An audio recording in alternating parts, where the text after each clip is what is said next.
Hello everyone, welcome to my channel KP success zone.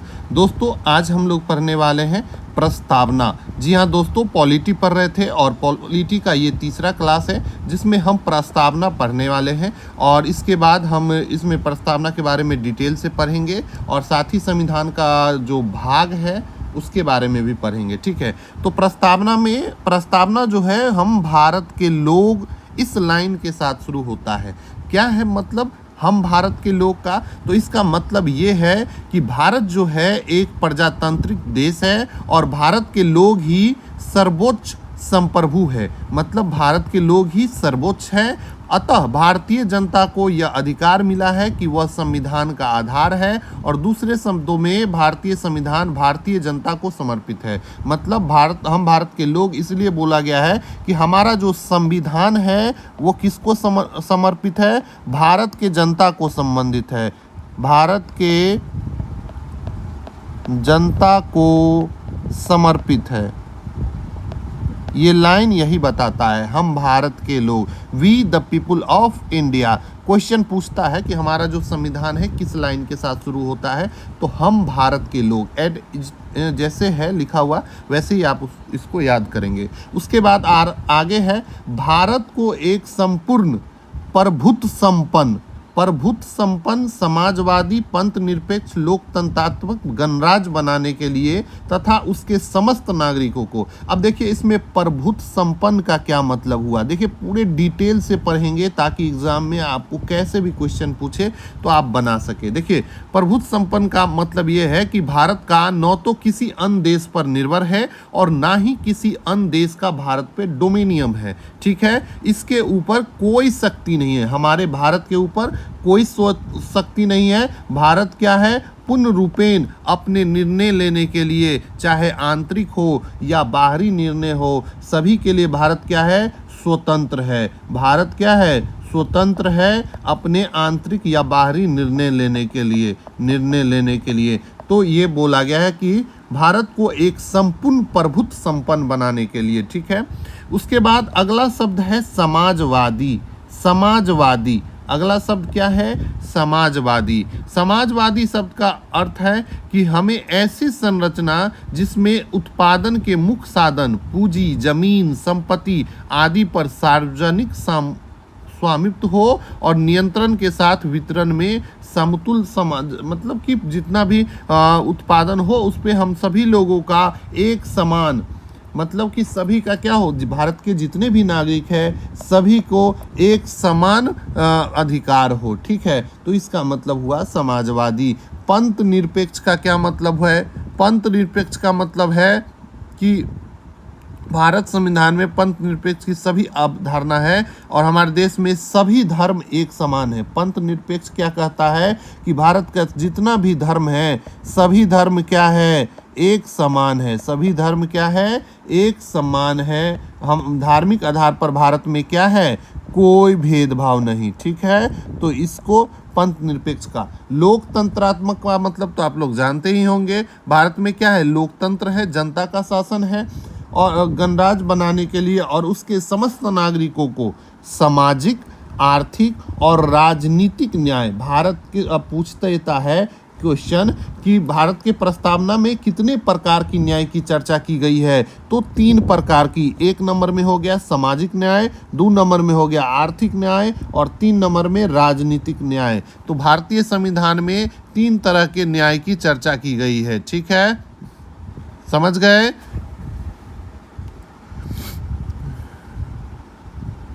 उसके बाद आगे है विचार, अभिव्यक्ति, विश्वास, धर्म और उपासना की स्वतंत्रता।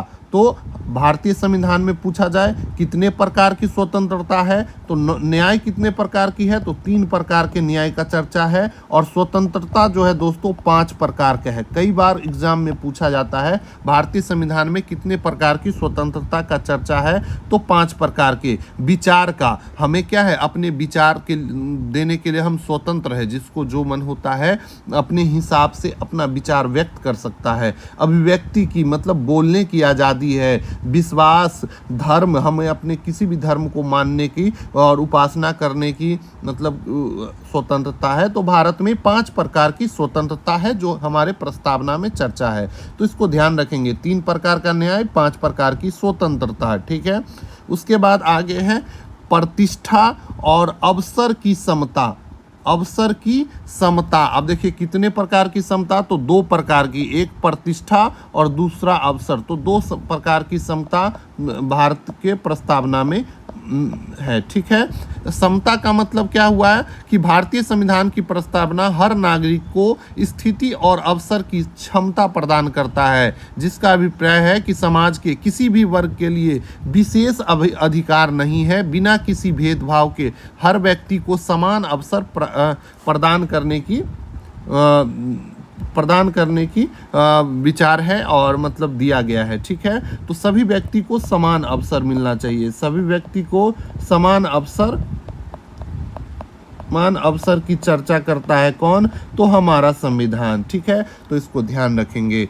और प्रतिष्ठा और अवसर की समता प्राप्त कराने के लिए तथा उन सब में व्यक्ति की गरिमा और राष्ट्र की एकता और अखंडता सुनिश्चित कराने वाली बंधुता बढ़ाने के लिए दृढ़ संकल्प होकर अपनी इस संविधान सभा में आज तारीख 26 नवंबर 1949, क्योंकि इसी दिन संविधान क्या हुआ था, बनकर तैयार हुआ था। संविधान क्या हो गया था, बनकर तैयार हुआ था।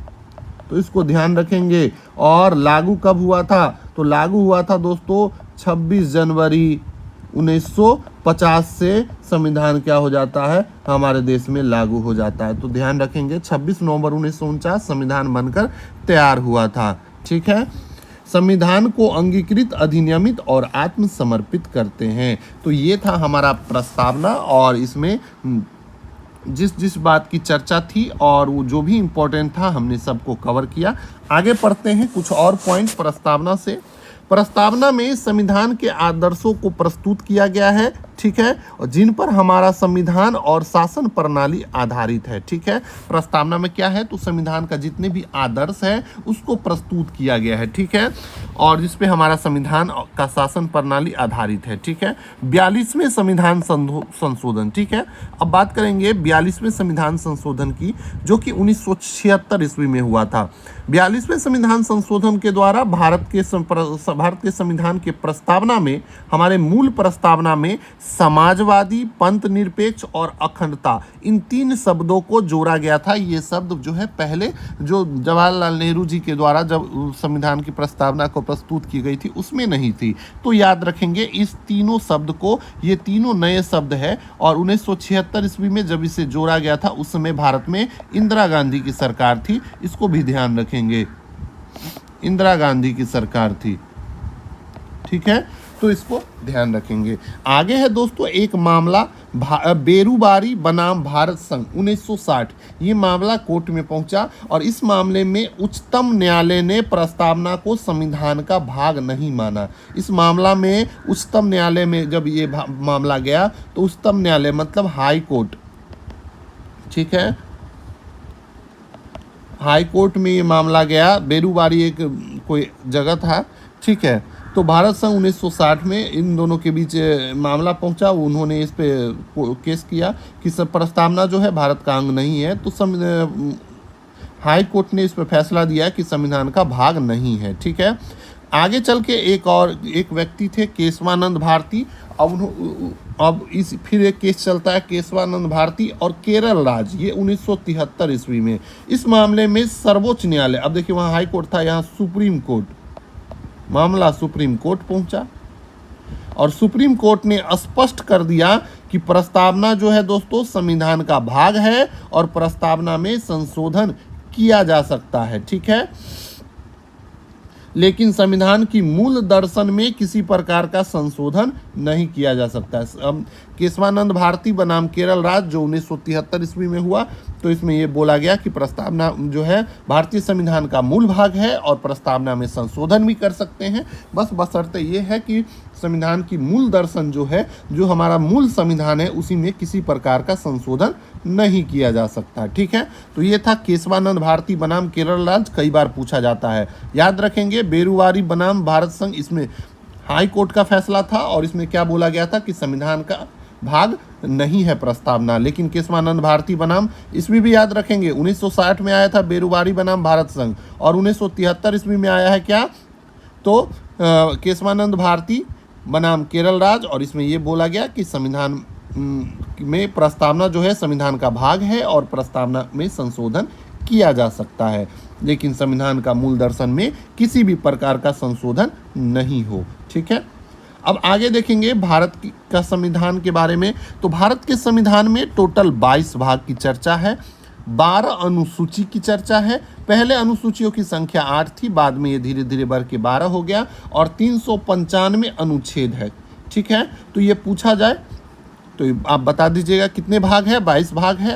अनुसूची कितनी है, तो 12 है। 1950 में जब ये लागू हुआ तब 8 अनुसूची थी, और अनुच्छेद कितने हैं, तो 395। भारतीय संविधान के भाग को आज हम लोग पढ़ेंगे, किस भाग में क्या क्या है, 22 भाग के बारे में, और इसको सभी भाग को बाद में डिटेल से भी पढ़ेंगे। ठीक है, तो भाग 1 में बात करें तो भाग 1 में संघ और उसका राज्य क्षेत्र। भारत क्या है, राज्यों का एक संघ है, तो संघ और उसका राज्य क्षेत्र के बारे में चर्चा की गई है, जिसमें आर्टिकल 1 से लेके 4 तक है। ठीक है, सभी आर्टिकल को भी हम डिटेल में करने वाले हैं, जो भी इम्पोर्टेंट आर्टिकल है आपको सभी पढ़ाएंगे, और आर्टिकल 1 से लेके 50 तक तो जितने भी आर्टिकल है सभी इम्पोर्टेंट है और वो आपको याद होना चाहिए। ठीक है, भाग 2 में नागरिकता की चर्चा है, मतलब किस तरीके से भारत में नागरिकता मिलता है और किस तरीके से भारत का नागरिकता चला जाता है, इन सभी चीज़ों पे चर्चा है नागरिकता में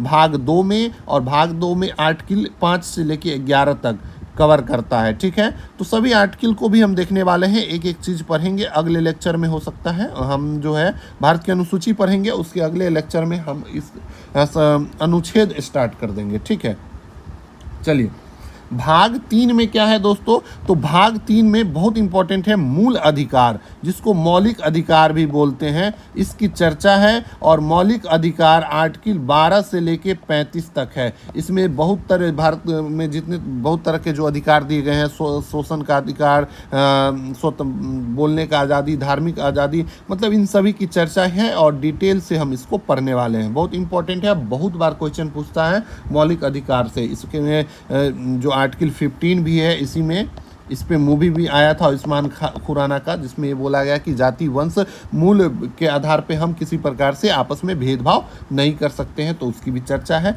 तो इन सभी चीज़ों को हम पढ़ने वाले हैं। ठीक है, अगला है भाग 4। भाग 4 में राज्य के नीति निर्देशक तत्व को शामिल किया गया है, जिसमें आर्टिकल 36 से लेके 51 तक कवर करता है। राज्य के नीति निर्देशक तत्व जो कि